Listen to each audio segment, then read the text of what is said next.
warahmatullahi wabarakatuh. Perkenalkan, nama saya Yun Kirani. Saya dari Ekonomi Syariah 6B. Saya akan mempresentasikan hasil artikel kami yang berjudul Konsep Nilai Uang dalam Ekonomi Islam, Kritik Terhadap Fiat Money dan Alternatifnya. Sebelum kita membahas tentang kritik fiat money, ada baiknya kita membahas terlebih dahulu apa sih konsep uang dalam ekonomi Islam.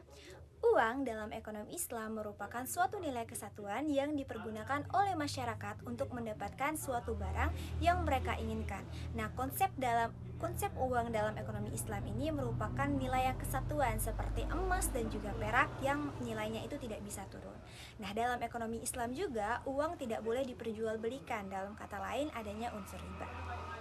Nah, kita akan membahas mengenai fiat money. Apa sih itu fiat money?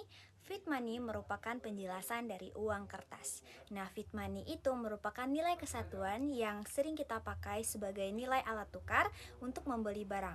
Nah, fiat money ini contohnya seperti dolar, seperti rupiah, dan memiliki nilai kesatuan yang tidak menentu, seperti 2.000, 5.000, 50.000, dan 100.000, dan lain sebagainya. Nah, fiat money ini memiliki kekurangannya adalah ketika inflasi. Maka ketika percetakan uang terlalu banyak, maka fiat money ini menjadi rentan. Dan kemudian nilainya itu cenderung tidak stabil seperti emas dan juga perak. Lalu nanti kita akan membahas mengenai kritik Islam terhadap fiat money tersebut. Nah, seperti yang kita bahas tadi, bahwasannya nilai uang dalam ekonomi Islam itu merupakan nilai kesatuan yang real, seperti emas dan juga perak, yang mana 1 gram emas itu misalnya dihargai 1 juta, 2 gram emas dihargai 2 juta, dan seterusnya. Nah, memiliki nilai kesatuan yang real. Akan tetapi, kalau fiat money dan uang kertas itu sesuai dengan peraturan dari pemerintah. Misalnya satu kertas ini bermerekkan 1.000, maka nilainya akan tetap 1.000. Satu kertas ini bernilai 100.000, maka nilainya akan tetap 100.000. Tidak menentu seperti itu. Nah, kemudian yang kedua, fiat money ini rentan terhadap inflasi. Ketika pencetakan uang terlalu banyak, maka barang-barang akan cenderung melambung tinggi. Hal ini akan mempengaruhi minat belanja masyarakat. Hal ini tidak membenarkan pendistribusian yang merata di kalangan masyarakat.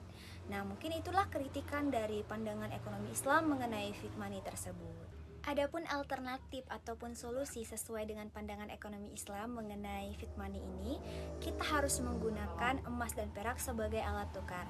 Namun hal ini menjadi tantangan karena stok emas yang semakin menipis di berbagai negara membuat hal ini makin dipertanyakan. Akan tetapi menggunakan emas dan perak ini tetap menjadi alternatif global untuk bisa mengatasi hal ini.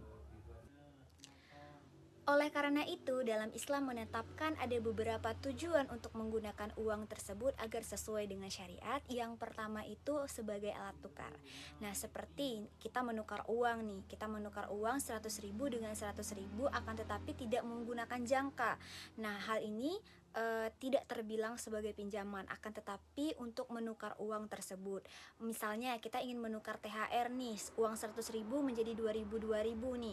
Nah, kita harus menukar uang tersebut dengan jumlah yang sama dan tidak dengan waktu yang terjeda. Kemudian sebagai alat beli. Nah, misalnya sebagai alat tukar ataupun alat beli, misalnya satu kambing dihargai 1 juta dengan pas seperti itu.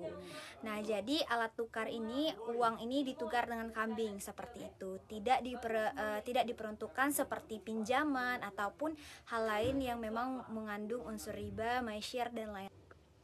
Mungkin itu saja yang dapat saya sampaikan. Apabila terdapat kesalahan, saya mohon maaf. Saya akhiri, wabillahi taufiq wal hidayah. Wassalamualaikum warahmatullahi wabarakatuh.